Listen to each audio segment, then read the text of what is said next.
vovoka mandatsy-dranomasy ny rehetra ny vorivory ary aina mety hitarika korotana teny Ambohijatovo sy ny manodidina. Raha ny hita tsy nisy ny fanelingelenana goavana tamin'ny fifamoivoizana, afaka mivezivezy malalaka ny olona sy ny fiara teny Ambohijatovo. Raha ny tatitra farany azo avy amin'ireo mpitandro ny filaminana milamina ny teto Andrenivohitra, ny zotra toy ny asabotsy rehetra ihany koa ny fiainan'ny mponina, tsy nisy ny olona notanana na ihany koa nosamborina tamin'ny hetsika teny Ambohijatovo fa izay ihany koa no ivadiantsika lafim-baovao hafa indray.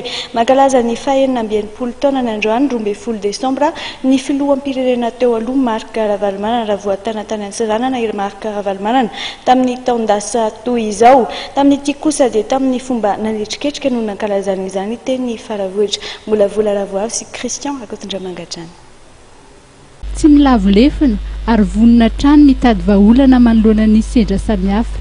Io nambaran'ny Ravalomanana Marc nandrisy ny lanonam-pankalazana ny fahaenina amby enimpolo taonany izay nankalazaina androany teny Faravohitra.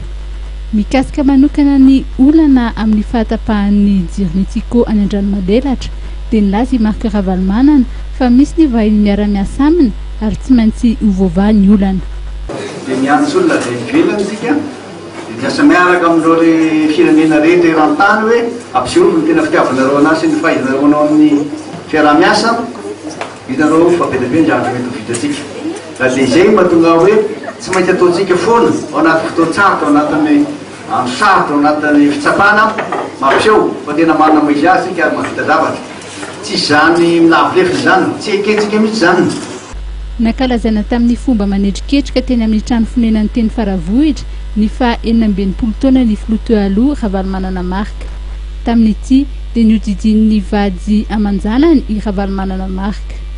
Saroman'Andriamanitra amin'ny fitsikam-bianakavy mahatsiaro hoe ny fitiavany sy ny famindram-pony mbola anatin'izao antsika, ary mahatsiaro ihany koa fa ny vavaka nataontsika rehetra dia mbola tanteraka ny andro androany nahatratraran'ny ray aman-dreny enina amin'ny enimpolo taona ka voninahitra ho an'Andriamanitra fa ny fiadanana kosa dia mba ho tanteraka n'ity firenentsika ity any amin'ny tokantrano tsirairay avy koa amin'izao andro krismasy izao.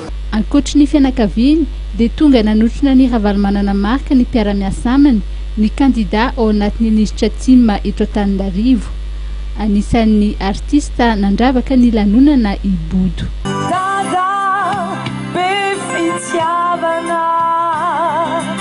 Fanahazo teti-bola avy amin'ny firenena mikambany Madagasikara mba ho fanamafisana ny filaminana manomboka ny taona 2012 ho avy izao no ampiasaina eto amintsika io teti-bola io. Fanazavana nentin'ny lehiben'ny diplomasia malagasy Atala Beatrice. 15 tapitrisa dolara no teti-bola azon'i Madagasikara avy amin'ny firenena mikambany entina anamafisana ny filaminana hoy ny lehiben'ny diplomasia malagasy Atala Beatrice. Fanampiny izay ao anatiny tahirim-bola ho an'ny fanamafisana ny filaminana na ny Fonds de consolidation de la paix io ary ampiasaina eto Madagasikara manomboka ny taona 2012.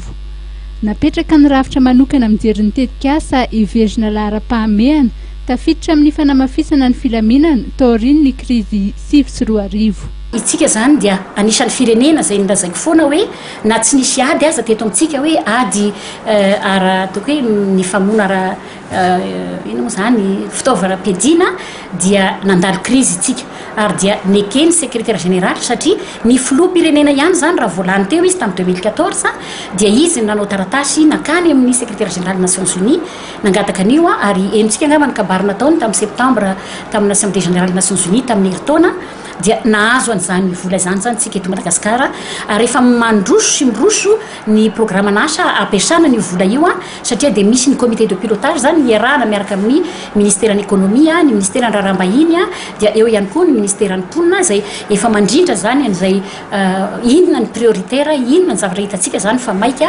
ampiasana azahoantsika mampiasa ny vola io ny budget moa raha ny filazan'zareo azy dia eo amin'ny 15 millions de dollars eo mandritra ny fepitaona lava lavalava ka dia anjara le comité de pilotage zany anjarantsika malagasy comité de pilotage dia isika malagasy a no mijery miaraka amin'ny zareo amin'ny système Nations Unies izay mijery satria misy olona manokana zany misahana an'izy io eto Madagasikara mba azahoana hoe inona no tokony prioritaire ka inona no anatin'io ohatra fotsiny raha tsy aka hoe exemple anankiray tsotra raha ohatra ka misy lalana ohatra hitantsika fa ity lalana ty a mety mampiady commune anankiroa ka mba ampilamina an'le commune anankiroa dia azo atao anatin'ny prioritaire angatahana ny fanamboarana n'io lalana io a raha io no mampiady ohatra. Ny volana janoary 2024 no nambaran'ny secrétaire général ny firenena mikambana Ban Ki-moon fa voafidy ao anatin'ny firenena mahazo ny taherim-bola ho an'ny fanamafisana ny filaminany Madagasikara.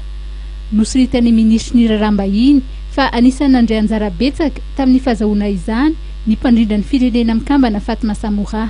Nandeha andaon'ny Madagasikara zany tenany dia itoy ary velatra amin'ny sehatra samihafa ny fiarah-miasa ny firenena mikambana ary ny fandaharana asa ny firenena mikambana amin'ny sanany fampandrosoana hoy ny ministra ny raharaham-bahiny Beatrice Atala. Fa ela be ny fiarah-miasa antsika tamin'izareo a dia ataoko hoe tsy niova ary mbola miatsara azy amin'izao fotoana izao ary mitohy indrindra moa tamin'ny fihaonan'ny filoham-pirenena niaraka tamin'ny madame Hélène Clark nateto Madagasikara natany New York afarany teo a dia nanome toky ny filoham-pirenena zany ny madame Hélène Clark fa dia anampy bebe kokoa mihoatra ny teo a any Madagasikara avy amin'ny alalan'ny PNUD ka dia zareo moa zany anatin'ny fiarah-miasa miaraka amintsika tsy ny hoe fifidianana